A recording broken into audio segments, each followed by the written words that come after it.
చెప్పండి ఇప్పుడు. అర్థమైంది కదా? అర్థమైంది. ఇప్పుడు నారాయణ గారు మీరు చెప్తారా? ఇంకా భార్గవి గారు తర్వాత మళ్ళీ మీరు ఒక డౌట్ అడగండి. ఇప్పుడు ఉంటే అడగండి. ఎవరికి ఎక్కడ అర్థం కాకపోయినా, ఎందుకంటే మనం అందరం ఒకటేనండి. ఎవ్వరు అడిగితే వాళ్ళు తక్కువ అని కాదు, వాళ్ళు హెల్ప్ చేస్తున్నారు ఇతరులకి అవగాహనకి. ఓకే, చెప్పండి నారాయణ గారు. నమస్తే అమ్మ. నమస్కారం అండి. ఈరోజు టాపిక్ ఎందుకంటే మన ప్రపంచంలో అన్ని సాధనలు కూడా ఏంటంటే ఈ పరమానందం పొందడానికి. అది ఎవరెవరు వాళ్ళ వాళ్ళ మార్గాల్లో దీన్ని రకరకాలైనటువంటి ప్రయత్నాల ద్వారా ఇది చేస్తుంటారు. ఈరోజు కృష్ణమూర్తి గారు, అందుకే కృష్ణమూర్తి గారి తత్వం కానీ ఒక 25 ఇయర్స్ లోపు కానీ ఆ యంగ్స్టర్స్ కానీ ఇది కొంచెం అయినా సరే అవగాహన అయితే అండి, వాళ్ళ జీవితంలో ఏ దుఃఖాలకి దేనికి ఏ ప్రలోభాలకి దేనికి భయపడ్డాము. ఎందుకంటే ఈ ఆధునిక కాలంలో రమణ మహర్షి, జిడి కృష్ణమూర్తి, నిసర్గదత్త మహారాజు వీళ్ళు ఏంటంటే గన్ షాట్ గా ఏదైతే ఉందో దాన్ని ఎలా పొందాలో క్లియర్ గా మనకు చూపిస్తున్నారు. ఎందుకంటే ఇక్కడ మనకి ఈ ధ్యానం, ఒకసారి మనం ధ్యానంలో చూసుకుంటే అనేక రకాలైనటువంటి ధ్యానాలు ఉన్నాయి మనకి. అలాగే త్రిపుర రహస్యంలో కూడా మనకు ఒకటి చెప్పబడిందమ్మా, నువ్వు ఎన్ని వందల సంవత్సరాలు నువ్వు ధ్యానంలో కూర్చున్నా మళ్ళా ఏం చేస్తుందంటే మళ్ళీ నువ్వు బయటకు వచ్చేసరికి మనసు పనిచేస్తూనే ఉంటుంది. అంటే ఇక్కడ మనకి కృష్ణమూర్తి గారు ఏం చేస్తున్నారంటే అబ్జర్వరు, అబ్జర్వేషన్ లాగే ఇక్కడ మెడిటేటర్ అండ్ మెడిటేషన్ రెండు ఒకటైపోవాలి. ఆ రెండు ఒకటైపోయినప్పుడు మాత్రమే ఏంటవుతుంది సార్ అంటే ఆ మనసు అనేది నిశ్చల స్థితికి వెళ్తుంది. అప్పుడు మాత్రమే మనం ఆ పరమానందాన్ని పొందగలం. తప్ప మనం ఏం చేస్తున్నామంటే రోజు 2 గంటలు 3 గంటలు లేకపోతే ఒక పౌర్ణమి ధ్యానం అని చెప్పి రాత్రి తెల్లవారు ధ్యానం చేసిన వాళ్ళు ఉన్నారు. తర్వాత అమావాస్య తెల్లవారు ధ్యానం చేస్తున్నాం. సో మళ్ళా మామూలు ఏంటవుతుందంటే మళ్ళా ఈ ధ్యానం అయిపోగానే మళ్ళీ బాహ్య ప్రపంచంలోకి వచ్చేసరికి మళ్ళీ మనం వెర్రి వికారాలతో ఉంటున్నాం. సో ఇక్కడ ఏం జరుగుతుంది అందులో కూర్చున్నంతసేపు, ఎందుకంటే ఇలాంటి మెడిటేషన్ చేసే రకరకాల దృశ్యాలు చూసామని చెప్పి రమణ మహర్షి దగ్గరికి వెళ్ళినప్పుడు ఇవేవి కాదమ్మా, ఇవేవి నీకు ఆనందాన్ని ఇవ్వలేవు, ఇదేది కూడా ఆత్మజ్ఞానం నువ్వు పొందలేవని చెప్తే స్టార్టింగ్ లో చాలా బాధపడిన తర్వాత తర్వాత తర్వాత తర్వాత వాట్ ఈస్ ద ట్రూత్ అనేది అక్కడ తెలుసుకోవడం జరిగిందమ్మా. అలాగే గౌతమ బుద్ధుడి యొక్క జీవిత చరిత్రలో చూసుకుంటే గౌతమ బుద్ధుడు అనేక మంది మహర్షులను కలిసి వాళ్ళ ధ్యాన పద్ధతుల్ని వాళ్ళ సంవత్సరాల తరబడి చేసినటువంటివి ఈయన కొన్ని రోజుల్లోనే ఆయన అధిగమిస్తున్న తర్వాత గురువులు అంటారు, ఇక్కడ బాబు మీ ఈ 100,000 మంది నీకు అప్పగించేస్తాము, అప్పగించిస్తే వీళ్ళందరూ నువ్వు చూసుకుంటే నేను అది కాదు, ఈ ప్రపంచం యొక్క దుఃఖాన్ని ఎలా తీర్చాలి, ఈ ప్రపంచ దుఃఖం ఏమైపోతుంది, ఈ దుఃఖ సాగరం నుంచి ఎలా బయటపడాలి, ప్రపంచంలో దుఃఖ సాగరం అంటే దుఃఖం అని దానికి ఆ పరమానందాన్ని దివ్యానందాన్ని ఎలా పొందాలి అన్నది ఇది తప్ప నా ఎయిమ్ ఇది కాదండి. ఎందుకంటే రోజు ఒంటికాల మీద ధ్యానం చేసిన వాళ్ళు ఒకరు, తర్వాత ఇంకా మోకాల మీద ధ్యానం చేసిన వాళ్ళు ఒక రకరకాలైనటువంటి ఆయన లైఫ్ స్టైల్ చదివితే ధ్యానంలో ఎన్ని పద్ధతులు ఉన్నాయో మనకు తెలుసు. చాలా చాలా మెడిటేషన్స్ చేస్తారు, అనేక ఆశ్రమాలు తిరుగుతారు. ఇదేది కూడా నాకు అసలు ఆ సుప్రీం నాకు కనిపించట్లేదు, ఎందుకంటే ఆ పరమానందం నాకు రావట్లేదు అని చెప్పిన తర్వాత తర్వాత తర్వాత తర్వాత ఆయన బోధివృక్షం కింద ఉండటం, ఆయనలో ఉన్న డిజాల్వ్ అవటం, తర్వాత ఆ పరమానందాన్ని పొందటం, ఆయన లోకానికి చాటి చెప్పడం జరుగుతుంది. అలా ఏంటి అంటుందంటే ఇక్కడ మనం ఏం చేస్తున్నామంటే ఒక 6 నెలల కోర్స్ అని లేకపోతే సంవత్సరం కోర్స్ అని మనం ఈ ధ్యానాలు అంటే ఒక తీవ్రమైనటువంటి కోరికని మనం ఏదో సాధించాలి. ఇప్పుడు లాస్ట్ లో మేడం గారు ఒక మొక్క చెప్పారు, ఇక్కడ మనకి ఈ పరమానందాన్ని పొందడానికి మామూలుగా నువ్వు ఏది భౌతికంగా నువ్వు ఏది సాధించడానికి అంటే ఒక మనసు మంచిది, కానీ ఇక్కడ పరమానందాన్ని పొందటానికి అది పనికిరాని పనిముట్టు. ఏమీ లేకుండా నేను ఏమీ కాను. ఎందుకంటే ఫర్ ఎగ్జాంపుల్ రోజు నేను పౌర్ణమికి ఒక 5 గంటలు, అమావాస్యకు ఒక 5 గంటలు, లేదా రోజుకు 3 గంటలు నేను ధ్యానం చేస్తాను అనుకో, అప్పుడు నాకు ఎలా ఉంటుందంటే నేను బాగా ఎవరు చేయలేనటువంటిది నేను చేస్తున్నాను అనేటువంటి ఆ నేను పవర్ పెరిగిపోయి, అంటే మిథ్యా నేను పవర్ పెరిగిపోతుంది, అసలు నేను అనేటువంటిది పక్కకి వెళ్ళిపోతున్నాము. కాబట్టి ఇక్కడ ఏంటంటే కృష్ణమూర్తి గారి తత్వం ఏం చేస్తుంది, కంప్లీట్ అవేర్నెస్. ఫర్ ఎగ్జాంపుల్ చూడండి, ఒక క్లాసులో ఒక 50 మంది ఉన్నారు, వాళ్ళు మనం పట్టించుకోలేదు అనుకోండి, వాడు రకరకాలుగా ఉంటాడు. ఒక్కసారి వాడిని మనం చూసాం అనుకోండి, ఏంటవుతుందండి, నన్ను అబ్జర్వ్ చేస్తున్నాడు అని చెప్పేసి అండ్ సైలెంట్ గా కూర్చుంటారు. వాళ్ళకి కృష్ణమూర్తి గారు చెప్పినటువంటిది ఏంటంటే ప్రతి దాని కంప్లీట్ చాయిస్లెస్ అవేర్నెస్ అంటాడు. ఆ చాయిస్లెస్ అవేర్నెస్ ఎప్పుడైతే మనకు కోపాన్ని కానీ లేకపోతే ఇంకొక దాన్ని మనకి ఈర్ష్య, ద్వేష, అసూయ ఏదైనా అలా చూడగలిగినప్పుడు ఏంటవుతుందంటే, ఇప్పుడు మేడం గారు అడిగిన క్వశ్చన్ కి చాలా చక్కగా సమాధానం చెప్పారమ్మా. అదేంటవుతుందంటే డిజాల్వ్ అవుతుంది తప్ప, లేకపోతే మనం ఏం చేస్తుంటే ఆ కోరికను మనం అణిచేస్తే అది ఈ రెండింతలు మూడింతలు మళ్ళీ బయటకు వచ్చేస్తుంది. అలా కాకుండా ఇక్కడ ఏం జరుగుతుంది, పరమానందాన్ని అందుకంటే మనకి ఏకనాథ భాగవతంలో చెప్తాడు, ఓ ఉద్ధవ, నీలో నాలో నిఖిల చరాచర జీవరాశులు ఉన్న చైతన్యం ఒకటి, అన్ని కూడా ప్రతి జీవరాశి పరమానంద స్వరూపమే. పరమానంద స్వరూపం కానీ ఈ సృష్టిలో ఏది లేదు. కానీ ఆ జీవరాశి తెలుసుకోలేదు. నేను సత్యచిత్ ఆనంద స్వరూపం, ప్రతి జీవి సత్యచిత్ ఆనంద స్వరూపాలే. అందుకే ఆదిశంకరాచార్యులు మనకి వివేక చూడమని శివానంద రూప శివోహం శివోహం శివోహం అంటాడు. ఓ బాబు, నువ్వు శివుడి కన్నా నువ్వు వేరుగా లేవు, నువ్వే శివుడివి. అది ఎందుకు మనకి అది అర్థం కావట్లేదు అంటే, లోపల మన మనసు బాగా పనిచేస్తుంది. లోపల మనకు బాగా పనిచేసి మనల్ని ఎందుకు పనికి రాకుండా చేస్తుంది, అది మనకి అర్థం అవ్వట్లేదు. మనం అన్ని వింటున్నాం, అన్ని చేస్తున్నాం తప్ప మళ్ళీ మనం వాటికి వచ్చేసరికి మళ్ళీ మన మనసు పని చేయడం, అది అలాగే చెప్తారు, అది అది అనుకుంటున్నాం. కానీ ఇంతమంది మహాత్ములు, ఇంతమంది సద్గురువులు, అవధూతులు ఎందుకు వచ్చారంటే, మనలో ఉన్నటువంటి ఈశ్వర తత్వాన్ని బయటికి తీసి నువ్వు కూడా అదే ఉన్నావు అని చెప్పడానికి. కాబట్టి అలాంటి ఆనందం మనం పొందాలి అంటే మనం ఏం చేయాలంటే, మనం ఏది కూడా అంటే మన లోపల ఏం జరుగుతుందో ఒకసారి మనం చూసుకోవాలి. మనం ఏ సాధనలు చేసి మనం మెంటలెక్కిపోయి ఏది చేసి అక్కర్లేదు. ఆల్రెడీ అది పరమానంద స్వరూపులు మనమై ఉన్నాం. కాబట్టి మన కాంతి ఏందో ఒకసారి మనం తీసుకున్నట్లయితే ఆనందాన్ని మనం ఈజీగా పొందగలమమ్మా. కాబట్టి ఇలాంటి గొప్ప సత్సంగం, ఎందుకంటే ప్రతి విషయాన్ని కూడా చాలా పిన్ పాయింటెడ్ గా మనకి కృష్ణమూర్తి గారు చెప్పడం వల్ల ఇది మనకి బాగా అర్థమైతే వాట్ ఈజ్ వాట్ అనేది మనం అంటే ఏ పనికి చిరాకు పరాకు లేకుండా హాయిగా ఆనందంగా ఉండగలం. కాబట్టి మేడం గారు ఇలాంటి గొప్ప సత్సంగాన్ని అందిస్తున్నారు మనందరికి కూడా. కాబట్టి ఇలాంటి గొప్ప సత్సంగం అందించినటువంటి మేడం గారి సత కూడా నమస్కారాలమ్మా. గురువం తత్సత్. నమస్తే అండి, బాగా చెప్పారు. ఒక విషయం ఏంటంటేనండి, అన్ని మనస్సు రేంజ్ లోనే మనం జీవిస్తున్నాం. మా దగ్గర కృష్ణమూర్తి గారు అందుకే అంటారు, ఎందుకు అంత ఇంపార్టెన్స్ మనసుకి ఇస్తున్నారో ఈ ప్రపంచం నాకు అర్థం కావట్లేదని. ఎందుకంటే మనం అన్ని ఆఖరికి ఆ అనంతత్వాన్ని కూడా మనస్సుతోటే పట్టుకోవాలని చూస్తాం. కాదు, మనసు ఊహించేస్తుంది కూడా ఇదే అనంతత్వం అని చెప్తుంది. అందుకని దాంట్లోనే ఉంటాం మనం. ఇది చాలా ప్రమాదమైన విషయం. ఎందుకంటే మనసు ఊహించేసి ప్రొజెక్ట్ అంటారు కదా, ప్రొజెక్ట్ చేసేస్తుంది అనమాట, ఇదే నువ్వు అచీవ్ చేయాల్సిన తత్వం అని. అందుకని ఆ మనస్సుకు అంత ఇంపార్టెన్స్ ఇవ్వడం తోటి, ఎలా అయితే మనస్సు ప్రయత్నంతో సమస్తం పట్టుకుంటున్నామో, ఆ మనస్సుకు అతీతమైన, అసలు దాని డిస్క్రిప్షన్ లోనే అవాంగ్మానస గోచరం, అది వాక్కుకి మనస్సుకి అగోచరం, దాన్ని మనస్సుతో పట్టుకోలేను. అందుకే మనస్సు నిశ్చలమైనప్పుడు ఉన్నదే అది, దాన్ని ఎక్కడి నుంచో తేక్కర్లేదు, అక్కడే ఉంది. ఆ విషయాన్ని మనం ఏం చేస్తున్నాం అంటేనండి, మనస్సుకు అలవాటైపోయి నాకేం తెలియట్లేదండి అంటాం. అంటే అక్కడ తెలియట్లేదని చెప్పేది మనస్సే, అది మనం గ్రహించాలి. ఆ మనస్సే నేను మెడిటేట్ చేస్తున్నాను అన్న మెడిటేటర్ని క్రియేట్ చేసేది మనస్సే. అందుకే మెడిటేటరు మెడిటేషన్ రెండు వేరు కావు. వసంతలత చెప్తావా?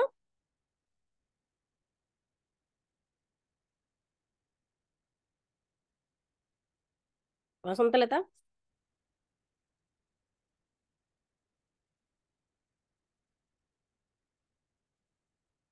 ఓకే. రాంబుద్రి గారు మీరు చెప్తారా?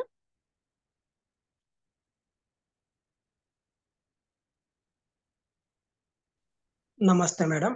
నమస్తే అండి. ఈరోజు సబ్జెక్టు అంటే ఆధ్యాత్మిక లోకంలో, అంటే సర్వ ప్రపంచంలో ఆధ్యాత్మిక లోకంలో దేనికోసం అయితే వెతుకుతారో దాని గురించి ఈరోజు చర్చ జరిగింది.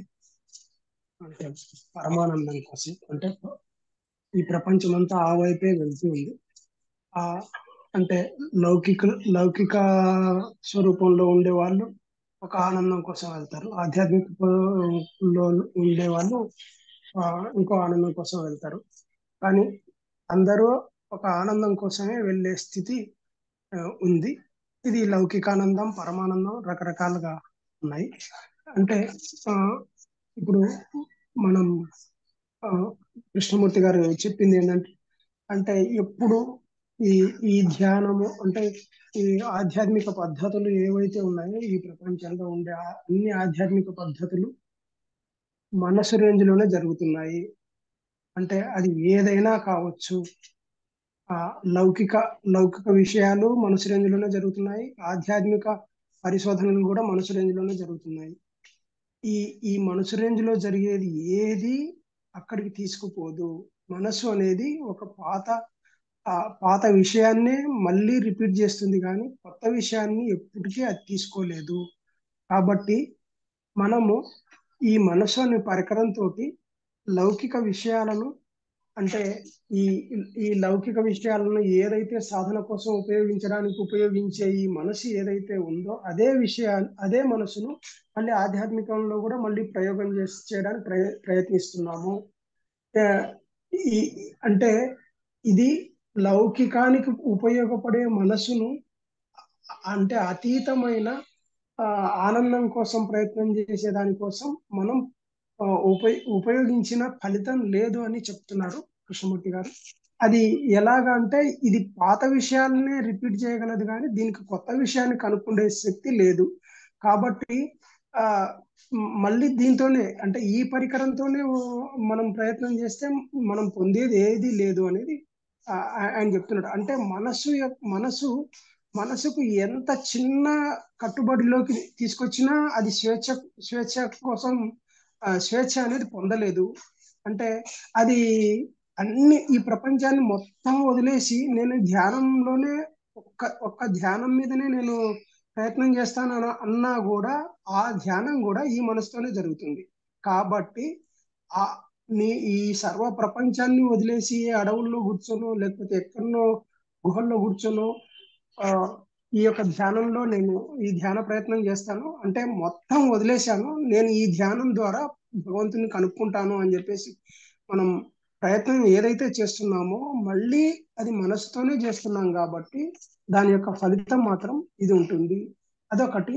ఈ మనసు యొక్క స్థితి ఏంది అంటే తనకు తాను సృష్టించుకుంటుంది. ఇప్పుడు చలం గారి కూతురు అమ్మగారు ప్రత్యక్షమైనప్పుడు శివుని గురించి అడిగింది అని చెప్పారు. ఏమని అంటే మరి మెడలో ఇది లేదు కదా అని అంటే ఆయన జవాబు ఏముంది అని అంటే అది నువ్వు ఊహించుకున్నది. మెడలో పాము కానీ లేకపోతే పైన చంద్రవంక కానీ ఇవన్నీ నువ్వు ఊహించుకున్నది. నువ్వు ఊహించుకున్నట్టు నేను ఎలా ఉంటాను అని ఆయన అంటారు. అంటే భగవత్ స్వరూపము మనం ఊహించుకునే ఊహలకు అన్నిటికీ అతీతంగా ఉందని ఆ ఈశ్వరుడు స్పష్టం చేశాడు. అంటే మన మానసిక పరిధిలో లేని విషయాన్ని మనం మానసిక పరిధిలోకి తెచ్చుకోవడానికి ప్రయత్నం చేస్తున్నాం. ఆ మానసిక పరిధిలోకి తెచ్చుకున్నప్పుడే అది పరిమితం అయిపోయింది. అంటే అపరిమితమైన ఒక విషయాన్ని, అంటే ఎక్కడికి పరిమితం లేని విషయాన్ని మనము దాన్ని ఒక లిమిటెడ్ జోన్లోకి తీసుకురావాలని ప్రయత్నం చేసేదే ఈ ధ్యానం కానీ ఇంకో ప్రయత్నం కానీ. అందుకని అంటే ఈ మనసు రేంజ్ లో జరిగే ప్రతి ఒక్కటి కరెక్ట్ కాదు, అక్కడికి తీసుకెళ్ళలేదు. మనం ఎన్ని సంవత్సరాలు ప్రయత్నం చేసినా అది అక్కడికి తీసుకెళ్ళలేదు అని చెప్తున్నారు. అంటే మనం చేయాల్సింది ఏంటంటే టోటల్ గా మనసును అంతం చేయాలి. మనసును అంతం చేయకోకుండా మనసు రేంజ్ లో ఉండి మనం మరో ప్రయత్నం మనం చేయడం వల్లనే మనం ఏది సాధించలేకపోతున్నాం అనేది అర్థమవుతుంది. అంటే ఈ మనసును అన్ని బంధనాల నుంచి వదిలించుకొని ఒక చిన్న బంధనం ఉన్నా కూడా అది అడ్డే అవుతుంది.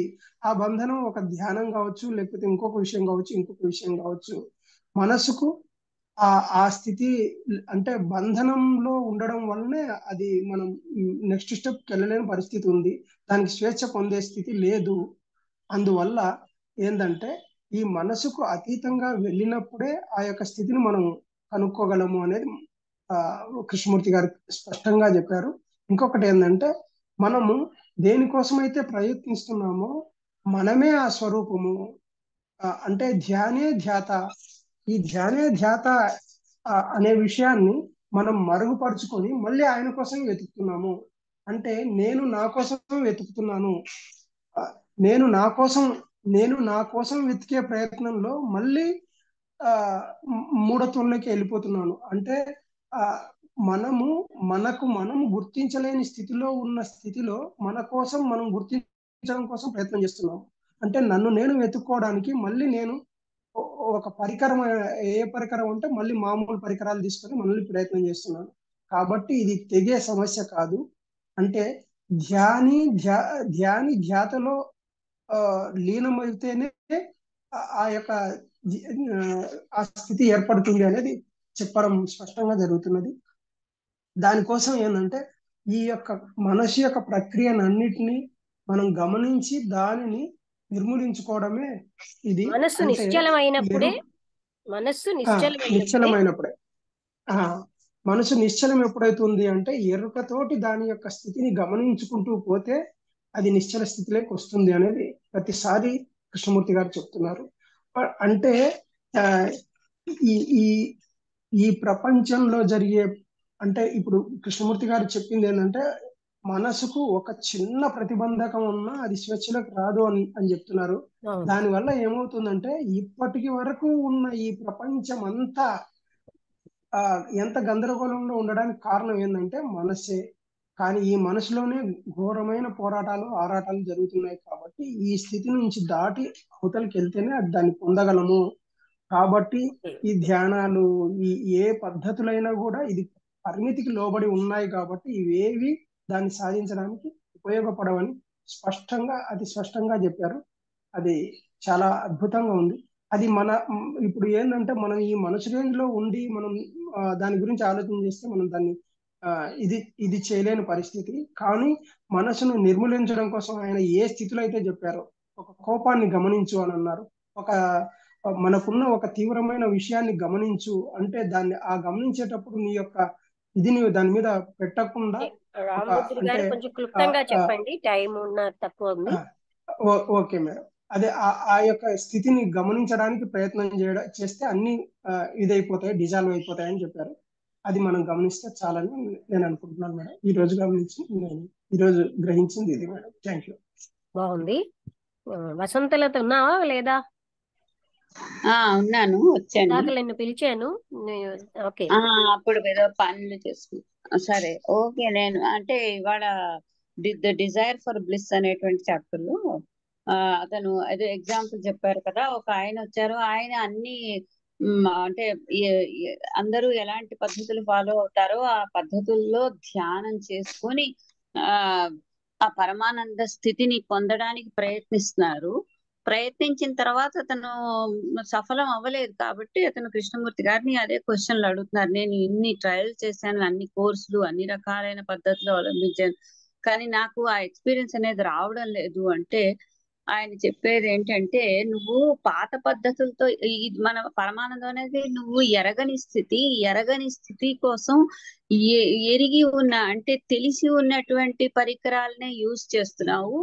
అంటే నీకు తెలిసిన పద్ధతులు, పాత పరికరాలతోనే నువ్వు కొత్త దాన్ని పట్టుకోవడానికి ప్రయత్నిస్తున్నావు. కాబట్టి నువ్వు ఎప్పుడు అందులో సఫలం అవ్వు.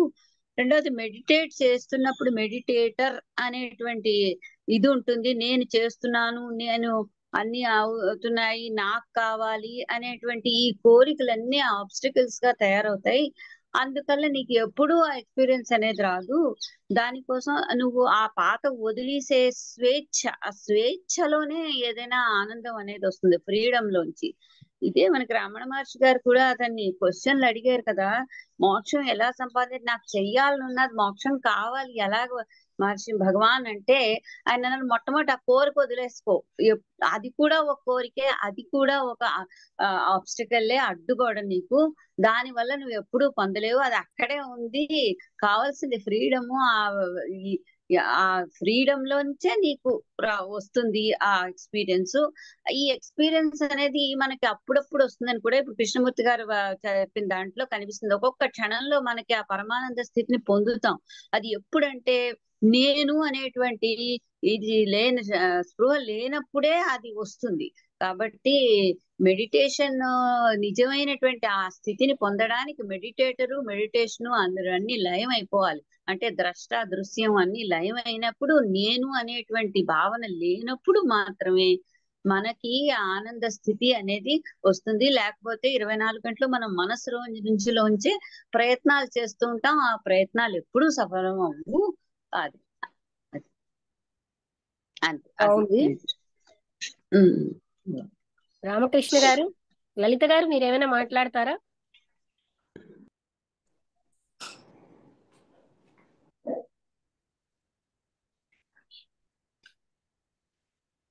ఓకే, రామకృష్ణ గారు చెప్తారు. బ్రీఫ్ గా మేడం రామకృష్ణ గారు ఒక 10-12 నిమిషాల్లో యా చెప్తారు. అలాగే మేడం అంతకన్నా తక్కువ చేస్తాం.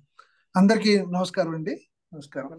ఇప్పటివరకు ఈ టాపిక్ చాలా చక్కగా కవర్ చేశారు. లక్ష్మి గారు కూడా చాలా వివరంగా విపులంగా మొత్తం అంతా కూడా ఎక్స్ప్లెయిన్ చేశారు.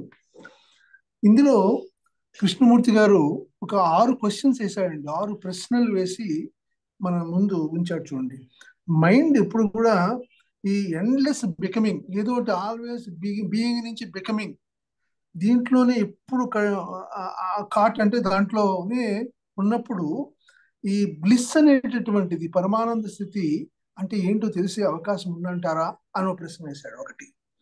రెండోది, మనసు ఎప్పుడు కూడా ఏదో ఒక డిసిప్లిన్ ఇంపోజ్ చేసుకుంటుంది, ఏదో ఒక మెథడ్, ఒక విధానం, ఒక కోర్స్ అన్నాడు, ఒక క్యాల్కులేటెడ్ అఫైర్ అన్నాడు. మనం ఇలాగే వెళితే వస్తుంది అనేటటువంటి ఒక డిసిప్లిన్, ఒక క్రమశిక్షణగా, ఒక పద్ధతిగా వెళ్ళేటటువంటిది. అది మనకి ఆ బ్లిస్ అనేటటువంటి దానికి ఆ పరమానంద స్థితి పొందడానికి అవకాశాన్ని మనం ఇస్తుందంటారా ఆ డిసిప్లిన్ అనేటటువంటిది. మూడో ప్రశ్న, ఈ ఒక ప్రయత్నము ఒక కష్టతరమైనటువంటి అంశాలతో చేస్తే, అలాగే ఎన్నో రెసిస్టెన్స్, డినయల్స్ ఇవన్నీ చేయడం వల్ల మైండ్ ఏమవుతుంది, ఇన్సెన్సిటివ్ అవుతుంది, సున్నితత్వం కోల్పోతుంది. అది అటువంటి మనసు ఓపెన్ గా, ఫ్లెక్సిబుల్, వల్నరబుల్ గా ఉండగలుగుతుందంటారా ఆ మూడోది. నాలుగో ప్రశ్న, ఈ పరమానందం కావాలనే కోరికతో మనం గనుక ఉన్నట్టయితే ఏం చేస్తున్నాము, ఒక గోడని మనము కట్టుకుంటున్నాం. మనం ఒక పెద్దగా మనం ఏం చేస్తున్నాము, ఒక విధమైనటువంటి గోడని మనమే చుట్టూరు కట్టుకోవడం వల్ల ఏమవుతుంది, దానివల్ల ఏదైతే పరమానంద స్థితి ఏదైతే ఉన్నదో ఆ అన్నోన్ అది ఈ చొచ్చుకుపోయి, ఈ గోడల నుంచి చొచ్చుకుపోయి వచ్చే అవకాశం ఉందంటారా అనే ప్రశ్న ఇంకొకటి వేశారు. ఇంకోటి, మీరు చూస్తే ఆ కొత్తదనాన్ని రానివ్వకుండా మనమే కదా మనం దాన్ని అలా క్లోజ్ చేసేసుకున్నాం. షట్ యువర్ సెల్ఫ్ ఆఫ్ అన్నాడు ఫ్రమ్ ద న్యూ. ఆ న్యూని రానివ్వకుండా ఈ విధంగా మనం ఒక క్రమశిక్షణ, ఒక పద్ధతి, ఒక విధానం ద్వారా వెళ్ళడం, చుట్టూరు గోడ కింద ఒకటి కట్టేసుకోవడం వల్ల మనం ఏంటంటే ఆ న్యూని రానివ్వకుండా చేసేస్తున్నాం కదా కొత్తదనాన్ని అనేది ఇంకోటి. తర్వాత ఇంకొక ప్రశ్న వేశాడు, ఈ ఓల్డ్ నుంచే, అవుట్ ఆఫ్ ది ఓల్డే, ఈ ఓల్డ్ నుంచే మనం ఒక పాత్ వేసుకున్నాం, కొత్తదనాన్ని పొందేయడానికి ఒక మార్గం కింద వేసుకున్నాము. అది అంటూ ఈ నవీనత, ఈ కొత్తదనం ఎప్పుడు కూడా ఈ ఓల్డ్ లో కంటైన్ అవుతుందంటారా, పొందుపరిచి ఉండగలుగుతుందంటారా, ఓల్డ్ లో ఉండగలుగుతుందా అంటే ఉండలేదు అనేటటువంటి అంశాన్ని మనం గమనించాలి. ఈ 6 ప్రశ్నలతోటి మనకి ఈ చాప్టర్ లో మనకి చూపిస్తున్నాయండి దాని యొక్క విశిష్టతనండి, దాని యొక్క సూక్ష్మ అంశాన్ని మనం గమనించడానికి. అయితే మైండ్ అనేటటువంటిది ఎప్పుడు కూడా న్యూనెస్ ని క్రియేట్ చేయలేదు, కొత్తదనాన్ని అనేటటువంటిది. అది మైండ్ అనేది ఒక రిజల్ట్, అది ఓల్డ్, అది ఒక ఫలితాలతో వచ్చినటువంటిది, ఎక్స్పీరియన్స్ తో ఉన్నటువంటిది. కాబట్టి అది ఎప్పుడు అవుట్కమ్ ఆఫ్ ది ఓల్డే, అది గమనించాలి.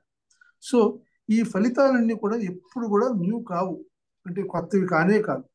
అంటూ ఒక రిజల్ట్ ని పర్సూ చేయడానికి, ఏదో ఫలితాన్ని ఆశించి ఏమైనా మనం పర్సూ చేసాం అనుకోండి, అది ఎప్పుడు స్పాంటేనియస్ గా వచ్చేది కాదు. ఏదో అది క్యాలిక్యులేటెడ్ గా విత్ ఎఫర్ట్, ప్రయత్నంతో వచ్చేటటువంటిది. ఈయన స్పాంటేనియస్, సహజంగా వచ్చేటటువంటి అంశాన్ని మెన్షన్ చేస్తున్నాడు. అది సో అది దాని యొక్క అంశాన్ని మనం గమనించాలి. తర్వాత ఈ గోల్ కానీ, ఐడియల్ కానీ ఏది కూడా ఉన్నట్టయితే అది ఎప్పుడు కూడా మన మైండ్ యొక్క ప్రొజెక్షనే, మనం ఊహించుకుని మనం ప్రొజెక్ట్ చేసుకునేది. అది తప్పకుండా అది మెడిటేషన్ కాదు. సో అది మెడిటేషన్ అనేటటువంటిది కానే కాదు అని ఒకటి చేశాడు. అయితే మరి వాట్ ఈజ్ మెడిటేషన్? మన మెడిటేషన్ ఏమిటి అంటే, మెడిటేషన్ అనేది it is the freeing of the meditator. ఎవడైతే మెడిటేటర్ అని లోపల ఉన్నాడో వాడిని ఫ్రీ చేయడమే కంప్లీట్ గా. ఇందాక లక్ష్మి గారు కూడా అన్నాడు, ఆ మెడిటేటర్ అన్నవాడు, అన్నవాడు డిజాల్వ్ అవ్వాలి, వెళ్ళిపోయే సందర్భం రావాలి. అది ఎలాగంటే అవుట్ ఆఫ్ అండర్స్టాండింగ్ ఓన్లీ. అది కూడా అన్నాడు, మెడిటేషన్ అంటే అండర్స్టాండింగ్ ద మెడిటేటర్ అన్నాడు. సో అండర్స్టాండింగ్ ద మెడిటేటర్ అంటే ఎండింగ్ ఆఫ్ ద మెడిటేటర్ అని అది వచ్చేస్తుంది. అది తర్వాత ఇది జరిగేదంతా కూడా ఒక ఫ్రీడంలోనే డిస్కవర్ చేయగలుగుతాం. ఒక ఒక స్వేచ్ఛలోనే, ఒక సెన్సిటివిటీ ఉండాలి టు రిసీవ్. సో ఫ్రీడమ్ ఉండాలి, ఆ ఫ్రీడంలోనే మనం డిస్కవర్ చేయగలుగుతాం. ఫ్రీడమ్ లేకుండా బ్లిస్ లేదు, ఆ పరమానందం లేదు. అది అంటూ మరి ఫ్రీడమ్ ఎలా వస్తుంది? ఒక డిసిప్లిన్ తో అయితే రాదు. అది కృష్ణమూర్తి గారు అండి ఇది ఈ ఇంత చక్కగా ఈ బ్రేకింగ్ ఆస్పెక్ట్ ఇక్కడ చెప్తున్నారు. డిసిప్లిన్ అనేది ఏంటంటే జనరల్ గా మనం ఏమనుకుంటాము, ఒక ప్యాటర్న్ కింద మనం చేస్తాం, ఒక ప్యాటర్న్. సో ప్యాటర్న్ అయితే ఫ్రీడమ్ కాదు. ఒక డిసిప్లిన్ లో ఏముంది, ఒక ప్యాటర్న్ ఉంది, ఒక విధానం ఉంది.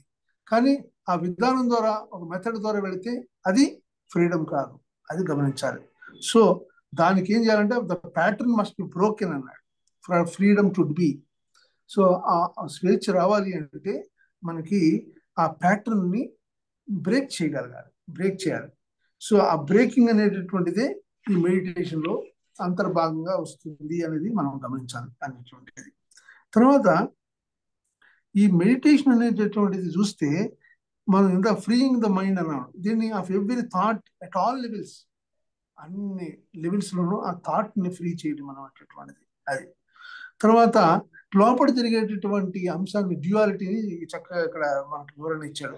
థాటే, ఆలోచనే ఒక థింకర్ ని క్రియేట్ చేస్తుంది, ఒక థింకర్, ఒక సెంటర్ ని, ఐ అనేటటువంటిది. వాళ్ళిద్దరూ సెపరేట్ కాదు, రెండు ఒకటే, ఒకటే యూనిటరీ ప్రాసెస్. అవి రెండు సెపరేట్ ప్రాసెస్లు కానే కాదు. అది ఈ రెండు ప్రాసెస్లు అనుకోవడం వల్ల ఏమవుతుందంటే మనకి ఇగ్నోరెన్స్ కి, ఇల్యూజన్, భ్రమలకి దారితీస్తుంది అలా అనుకోవడం వల్లనే అదిలో. సో మెడిటేటర్ అనేటటువంటిది మనం గనక మనం చూస్తే అండర్స్టాండింగ్ ద్వారానే, అవగాహన ద్వారానే, దానికి అవగాహనకి ఏంటంటే జస్ట్ బి అవేర్, ఎరుక.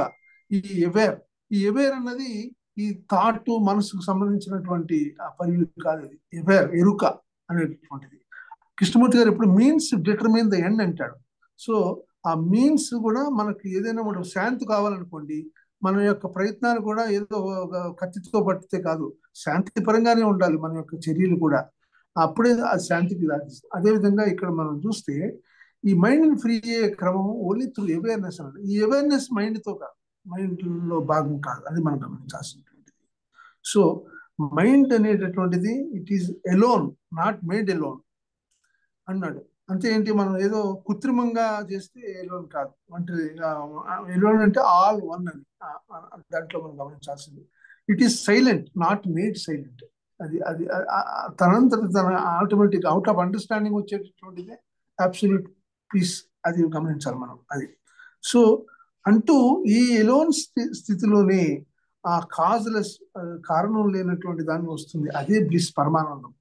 అంటే మొత్తం ఇది చేస్తే మెడిటేటర్ అనేవాడు కంప్లీట్ అవగాహన ద్వారా, అండర్స్టాండింగ్ ద్వారా దాని నుంచి మనం ఫ్రీ అవ్వాలి. దాని ఇందాక లలిత గారు అనుకుంటే అడిగినట్టుగా చక్కగా అవేర్ తోటి ఉండడం, మనం ఎరుకుతో ఉండటమే ఈ అంశాల మీద. అంతేగాని ఆలోచన ఇంకా ఆలోచనలోనే భాగం ఈ మెథడ్ అనేది.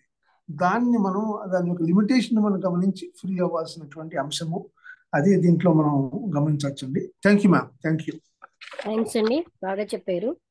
ఒక పాయింట్ అండి, అందరూ వినండి. అంటే మనం అందరం ఏం చేస్తున్నామంటే, నేను ఇవాళ ఈ కార్యక్రమం చేస్తాను అనుకుని చేసేసాను అని ఒక తృప్తి పడుతున్నాం, దాన్ని గ్రాటిఫికేషన్ అంటాం.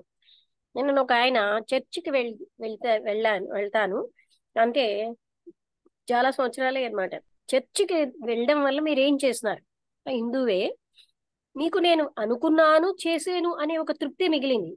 అది కూడా మనకు అడ్డే. అంటే గ్రాటిఫికేషన్ ఏంటి, మనం అనుకున్నాం, మనం చేసేసాం. నేను ఇవాళ ఇంత లలిత సహస్రం చదువుతాను, నేనేమో ఒక గంట పూజ చేస్తాను, ఇది మనం గ్రాటిఫికేషన్ పొందుతున్నాం. కానీ ఆ తృప్తి అసలైన దానికి అడ్డే. ఇది మనం గ్రహించాలి. అంటే మనకి కృష్ణమూర్తి గారు ఏమిటి అందిస్తున్నారంటే, మనని మనం సూక్ష్మతరంగా చూసుకోగలగడం, అందులో ఉన్న సత్యాన్ని గ్రహించడం.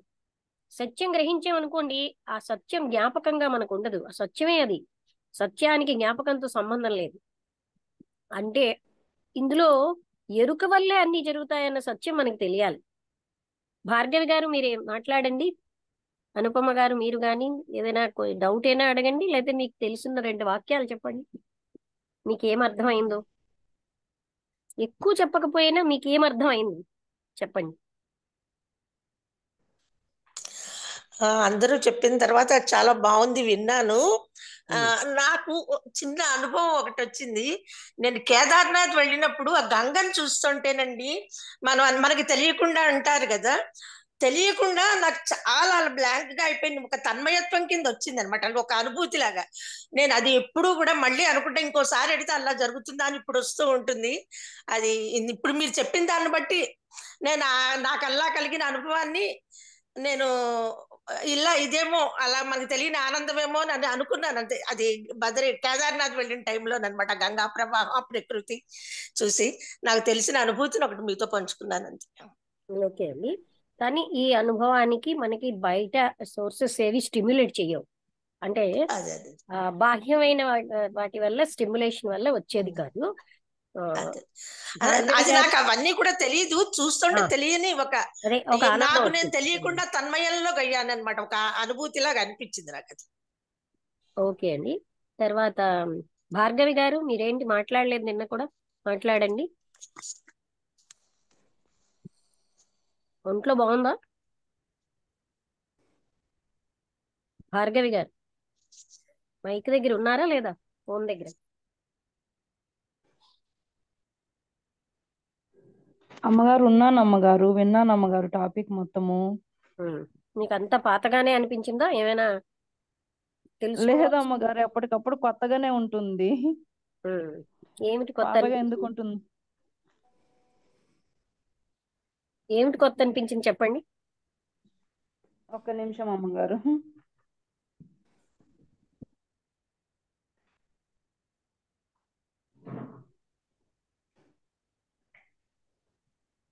ఇది మెడిటేషన్ ద్వారా మెడిటేటర్ కి బలం వస్తుందని మీరు చెప్పారు అది. కానీ మెడిటేషన్ ద్వారా నేను అనే బలం ఎక్కువ అవుతుంది. నేను అనే బలం ఎప్పుడు అవుతుందో అది పతనానికి దారి తీస్తుందని, అది కూడా ఒకటి. రెండిట్లో నాకు ఎట్లా దాన్ని ఎట్లా సమన్వయించుకోవాలో అర్థం కాలేదు. రెండోది ఏంటండి?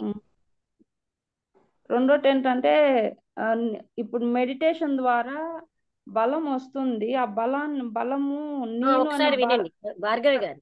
బలం దేనికంటే నేను చేస్తున్నాను.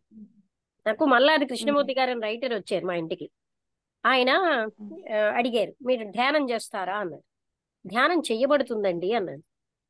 అది ఇంకొక ఆవిడ కంప్లైంట్ గా చెప్పారు. అవును, ఆమె స్థితి అది. అంటే ఇక్కడ ధ్యానం నేను చేస్తున్నాను కాదండి, ధ్యానం చెయ్యబడుతూ ఉంటుంది. అక్కడ చేసేవాడు లేడు. అర్థమైందా? నేను మెడిటేషన్ చేస్తున్నాను అన్నప్పుడు నేను అనే నేను బలం పెరుగుతోంది. ఆ నేను ఎవరు తయారు చేశారు? ఆలోచన.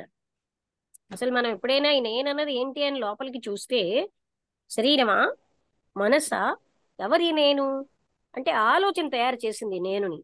మెడిటేటర్ ని కూడా ఆలోచనే తయారు చేసింది. అర్థమైందా? బలం అంటే ఎవరికి బలం? ఆ చేసే నేనుకి బలం. నేను అన్నది డిజాల్వ్ అవ్వాలి, అంటే అప్పుడే అసలైనది సంభవం. నేను బలం పెరుగుతున్న కొద్దీ నేనే ప్రొజెక్ట్ అయిపోతాను అన్నిట్లో. అవునా? అర్థమవుతుందా ఈ పాయింట్? అప్పుడు అసలైన సూక్ష్మతరమైనటువంటి ఆ అనంతత్వం అన్నది మనకి ఎప్పుడు గ్రహించాం? నేను అన్న గోళలోనే ఉంటాం కదా. బలం దేనికంటే నేనుకి బలం. అది రాంగ్ కదా. అవును అవునమ్మగారు. మరొకటి ఏంటి ఆపోజిట్ గా ఉన్న పాయింట్ ఇదేనా మీరు అన్నది? అవునమ్మగారు, ఇంతే నాకు. ఓకే, బాగుంది. ఇంకా ఇప్పుడు క్లారిటీ వచ్చిందా? క్లియర్ అయింది అమ్మగారు. ఓకే, ఇంకేమైనా ఎవరైనా మాట్లాడతారా? ఏమైనా డౌట్స్ అడుగుతారా? ఎందుకంటే ఇది చాలా సూక్ష్మతరమైన విషయం అండి. మనం ఏంటంటే ఇది సత్యమా కాదా అని మనం కూడా చూడగలగాలి. అది చూసేటప్పుడు మనసుతో చూడకూడదు. అప్పుడు మనకి అందులో ఉన్న యథార్థత అనుభవంలోకి వస్తుంది.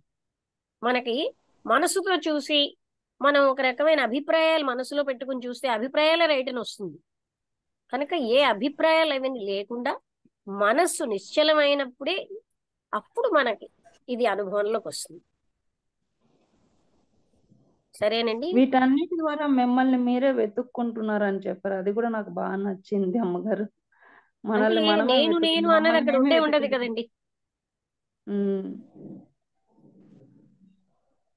కదా. మన నిత్య జీవితంలో కూడా అన్ని పనులు మనం చేయగలం. ఆ నేను నేను నేను అన్నదే అన్నిటినీ అడ్డుతోంది సరిగ్గా చేయకుండా. అందుకనే కృష్ణమూర్తి గారు అంటారు ఈ నేను అన్నది మిస్చీఫ్ మేకర్ అని. ఓకే అండి, అందరికీ నమస్కారం, ముగించేస్తున్నాను. ఇంకెవరైనా అలాగే అమ్మగారు. అడుగుతారా? ఒక నమస్కారం 2 minutes. అమ్మగారు. ఇంకేమైనా ఉందా భార్గవి గారు మీ డౌట్స్ గాని? లలిత గారు మీకేమీ డౌట్స్ లేవా? లేదు మేడం, అర్థమైంది. Very good. అయితే అందరికీ నమస్కారం అండి, ముగించేస్తున్నాను.